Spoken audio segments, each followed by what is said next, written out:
Bismillah, Assalamualaikum warahmatullahi wabarakatuh. Kita lanjutkan lagi pertemuan kita pada hari ini.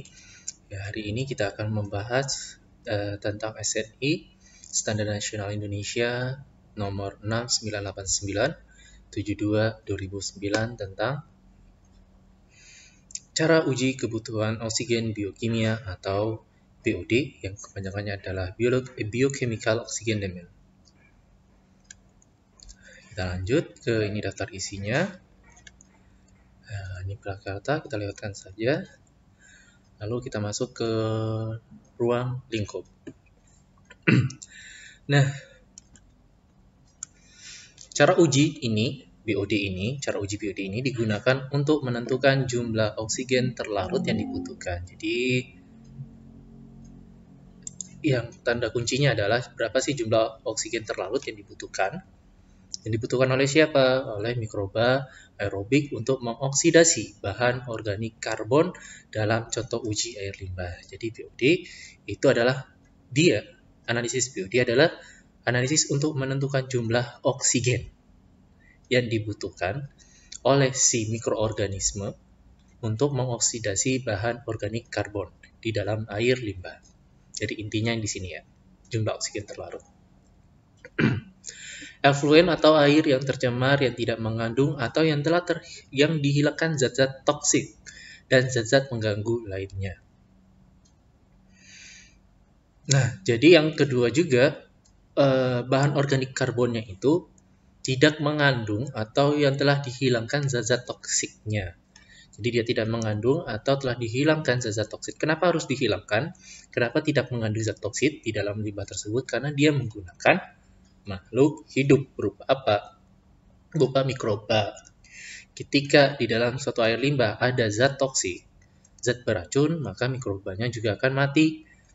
Ketika mikrobanya mati, mikrobanya tidak bisa mendegradasi atau mengoksidasi bahan organik karbon yang ada di dalam air limbah. Pengujian dilakukan pada suhu, nah ini juga suhunya harus tetap 20 derajat Celcius sampai plus minusnya 1 derajat Celcius selama 5 hari atau lebih kurangnya 6 jam. Jadi bisa 5 hari 6 jam atau 5 hari kurang 6 jam atau 4 hari 18 jam. Itu maksudnya. Nah, di sini kan kalau kita ketahui bahwa suhu ruangan kita itu di sekitar kita itu bervariasi ya, antara di antara 30-an derajat Celcius kalau kita lihat. Nah, lalu bagaimana bagaimana kita men-setting ruangan yang 21 atau 19 derajat Celcius. Nanti akan menggunakan alat namanya. Nah, kalau adik-adik pernah ke lab instrumentasi, itu di samping oven itu ada alat kayak bentuknya oven juga. Nah, itu namanya. Nah, itu alatnya yang digunakan.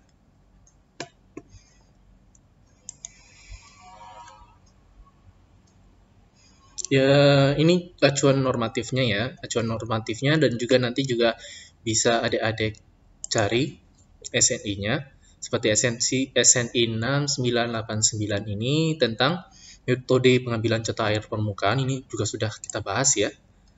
Sudah kita bahas pada pertemuan sebelumnya. Yang ini SNI 6989 juga metode pengambilan contoh air limbah juga sudah kita bahas. Nah, yang ini SNI yang ini 068989 ini belum kita bahas tentang cara uji oksigen terlarut secara iodometrik. Nanti bisa adik-adik baca atau bila ada kesempatan waktu nanti kita akan bahas. Lalu yang ini juga, kalau yang ini standar internasional yang diacu. Standard Method for Examination of Water and Wastewater. Ini untuk membran elektrode method, kalau yang ini untuk pour flat method, sedangkan ini fixed and volatile solid ignited at pada suhu 550 derajat Celcius. Okay. Nah, lalu di sini pada bagian 3 ini dibahas tentang istilah dan definisi dari SNI yang istilah atau definisi yang masuk di dalam SNI BOD ini. Yang pertama itu adalah air bebas mineral. Air bebas mineral itu apa? Ini definisinya, yaitu air yang diperoleh dengan cara penyulingan ataupun proses demineralisasi, sehingga diperoleh air dengan konduktivitas lebih kecil dari 1 mikron per sentimeter. Nah, ini untuk air bebas mineral. Yang kedua adalah air pengenceran. Air pengenceran itu adalah larutan jenuh oksigen yang telah diperkaya oleh nutrisi dan suspensi bibit mikroba. Berarti kalau air pengenceran, dia itu apa? Dia itu kaya akan oksigen, karena ini udah jenuh.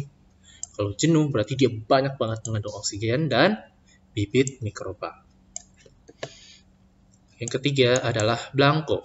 Blanko yaitu air pengencer yang diperlakukan seperti contoh uji. Jadi blanko ini adalah air sampel tapi dia itu bukan contoh uji. Misalnya air ledengkah atau bisa air aqueduct juga boleh. Pokoknya blanko yang tidak mengandung senyawa organik. Yang keempat, kebutuhan oksigen biokimia atau biochemical oxygen demand, BOD. Itu adalah jumlah miligram oksigen. Berarti yang dihitung adalah miligram ya. Miligram oksigen yang dibutuhkan oleh mikroba aerobik untuk menguraikan bahan organik karbon dalam 1 liter air selama 5 hari pada suhu 20 derajat Celcius plus minusnya 1 derajat Celcius. Jadi bisa 21 atau 19 derajat Celcius. Nanti air limbah yang digunakan seberapa banyak? Yaitu 1 liter. Nantinya yang akan dibiarkan, yang ditutup rapat, dibiarkan selama 5 hari. Pada suhu 20 derajat Celcius plus minusnya 1 derajat Celcius. Kita masuk yang nomor 5. Larutan jenuh oksigen. Tadi juga sudah dibahas ya, larutan jenuh oksigen. Itu air bebas mineral yang mengandung oksigen jenuh. Maksudnya oksigen yang sudah full, tidak bisa lagi ditambah lagi oksigen di dalamnya. Yang ke-6, Mixed Liquid Suspended Solid atau MLSS. Jumlah miligram biomasa mikroba campuran yang tersuspensi dalam 1 liter medium cair. Berarti yang ini nanti yang ditambahkan di mana tadi? Yang ditambahkan di dalam pada bagian ini. Pada bagian air pengencer. Pada bagian air pengencer. Itu untuk yang mixed liquid suspended solid. Yang ke-7, oksigen terlarut 0 hari adalah kadar oksigen terlarut sebelum diinkubasi pada suhu 20 derajat Celcius lebih kurangnya 1 derajat Celcius. Berarti yang ini kadar oksigennya hampir mirip dengan ini ya, larutan jenuh oksigen. Tapi yang ini maksudnya adalah kadar oksigen terlarutnya sebelum diinkubasi. Berarti ketika adik-adik melakukan sampel nantinya, dan di start untuk melakukan BOD, itu dicek dulu kadar oksigennya. Kadar oksigen pertama dicek, itulah disebut dengan oksigen terlarut 0 hari. Itu kadar oksigen terlarut sebelum diinkubasi pada suhu 0 derajat Celcius sampai sebelum diinkubasi selama 5 hari dan pada suhu 20 derajat Celcius dan 1 derajat Celcius. Jadi dicek dulu ketika dimasukkan ke dalam oven, yang diatur suhunya. Bentar.